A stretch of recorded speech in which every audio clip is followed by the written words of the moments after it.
Alright guys, welcome back. Plan for this video is I'm going to be going over the basic drill requirements if you plan on running an auger bit with your cordless drill. There are some basic guidelines that you should follow. There are some drills that don't meet the requirements to run an auger.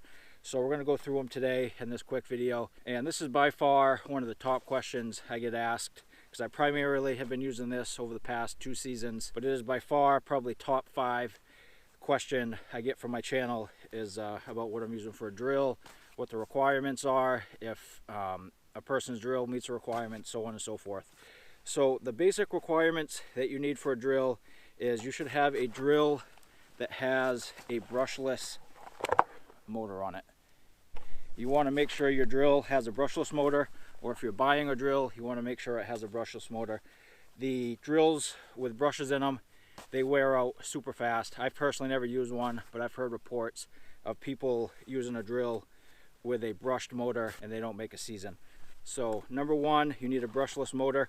Number 2, you need a 1/2 inch chuck. Number 3, you should have a 5 amp hour or higher battery. The smaller 2 or 3 amps will work. I'm not an engineer, but I've heard that the lower amp hour batteries don't perform quite as well, even with bigger drills like this rigid octane. So you want 5 amps or higher. This is a 9 amp.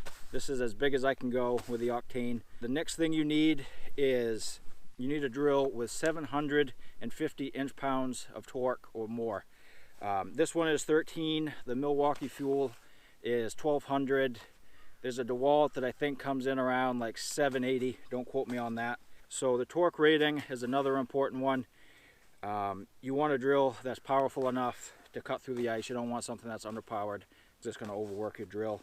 A side handle is another good option. I run mine up off the top. This will also shoot off the side. I like running it this way. That's just how I personally like to run it. And most of these bigger drills have a setting up on top here. You have a setting 1 and a setting 2. You want to make sure you're on setting 1. Most of these hammer drills have 3 different functions. They have the hammer function, a screw function, and a drill function. You want to make sure you're on the drill function. You don't want to run this in hammer mode. You always want to run it in drill mode. And there's just a quick look at the setting 1. You don't want to run it on setting 2. You always want to have it on setting 1. And them are the basic requirement, guys. It's that easy. I personally wouldn't suggest using a drill that doesn't meet them requirements, because you're just going to chew your drill up. And just some real quick numbers with this octane 9 amp hour. A couple seasons ago, I fully charged this and I ran it till it completely died, and it took like 3 weekends.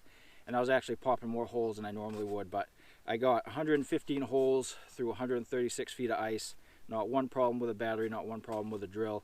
And obviously if you went with a 5 or 6 amp, you'd get less holes, and if you went even smaller than that, you'd get less holes. And something to keep in mind too, even though it's not directly related to the drill itself, something you should keep in mind is you want to be careful with what type of auger bit you're using. I have seen people use some of the older metal hand crank style and then work fine. I have heard them report that they don't get quite the battery life as something like this. This is a Strike Master Light Flight. This is an 8 inch. This thing is a beast. But the Light Flight is designed for a drill. The K drill is designed for a cordless drill. The Eskimo pistol bit is designed for a cordless drill. And there's a couple other ones. Cabela's makes one, and there's a few other manufacturers that make them light enough to run off a drill. So just be careful. I wouldn't take an 8 or a 10 inch gas auger bit and try to run it on a drill. It can be done. I did run my 10 inch Strike Master auger bit on this and it did work, but I wouldn't say it's ideal. I would certainly recommend sticking with them couple drills I mentioned earlier. But we're going to wrap it up there, guys. Them are the basics. If you guys have any questions, feel free to ask. Thanks for watching, and we'll see you guys on the next one.